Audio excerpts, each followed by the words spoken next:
2027 সালে কমানো হবে হজ পালনে সৌদি আরবে যাওয়ার বিমান ভাড়া। ডি ক্যাটাগরি না থাকলেও বাড়বে না খরচ। আগামী বছর 13 আগস্টের মধ্যে করতে হবে চূড়ান্ত নিবন্ধন। 2027 সালের হজের রোডম্যাপে এসেছে এমন নানা ঘোষণা। আরও জানাতে সৌদি আরব থেকে আমাদের সঙ্গে যুক্ত হচ্ছেন সহকর্মী সৈয়দ আহমেদ ভুইয়া। সৈয়দ আহমেদ, এ বিষয়ে বিস্তারিত আমাদের জানাবেন। বিমান ভাড়া যে কমানোর একটি উদ্যোগ নেওয়া হয়েছে এবং এছাড়াও আরও কি কি বিস্তারিত তথ্য আছে আপনার কাছে, সবকিছু মিলে আমাদের জানাবেন।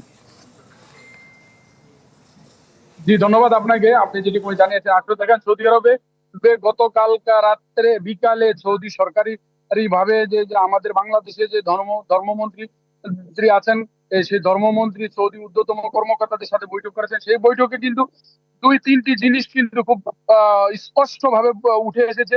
তার মধ্যে উঠে এসেছে যে সৌদি আরবে যে হজ আগামী 20 সেপ্টেম্বর মধ্যে হাজিদের সংখ্যা নির্ধারণ, ফ্লাইট শিডিউল, নুসুকের মাধ্যমে প্রোভাইডার নির্ধারণ করা, প্লাস মেডিকেল সার্ভিস, এইটাই কিন্তু সর্বপ্রথম সৌদি সরকার কিন্তু তারা দিয়েছে।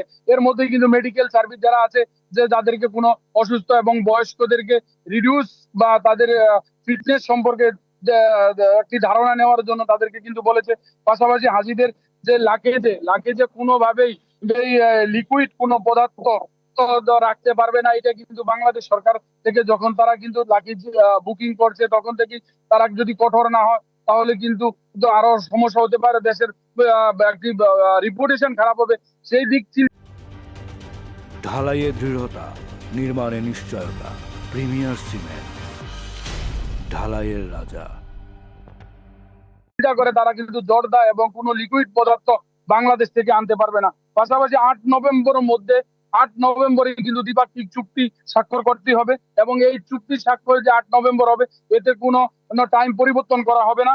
পাশাপাশি যে এই যে তিনটি জিনিস এখানে চলে এসেছে, আপনাকে যে হাজিদের যে ধর্মমন্ত্রী জানিয়েছে আমাদের সাংবাদিকদের সাথে থেকে বলেছেন যে ডি ক্যাটাগরি যদি বন্ধ হয়ে যায়, যদি সরকার বন্ধ করে, হাজিদের যার ব্যবস্থা উন্নতি করার জন্য সেখানে কিন্তু বন্ধ হলেও কিন্তু খরচ বাড়বে না।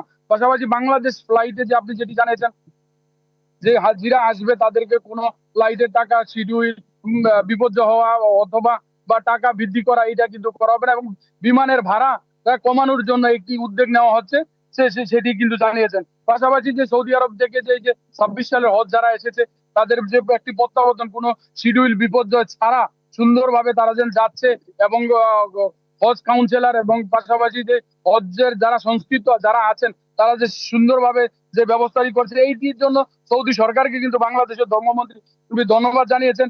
এখন পর্যন্ত বাংলাদেশের যে হাজিরা, এরা 41,232 জন হাজি অলরেডি দেশে প্রত্যাবর্তন হয়েছেন এবং এই সৌদি আরবে এই 26 সালের হজে 48 জন এখন পর্যন্ত মৃত্যুবরণ করেছেন, যাদের সকলেরই কিন্তু দাফন সম্পূর্ণ হয়েছে। বা আরেকটি জিনিস আপনাকে জানিয়ে রাখি, এই যে 48 জনের মধ্যে, এর মধ্যে কিন্তু 13 জন নারী সদস্য রয়েছে, যারা হসপিটালে ভর্তি আছেন।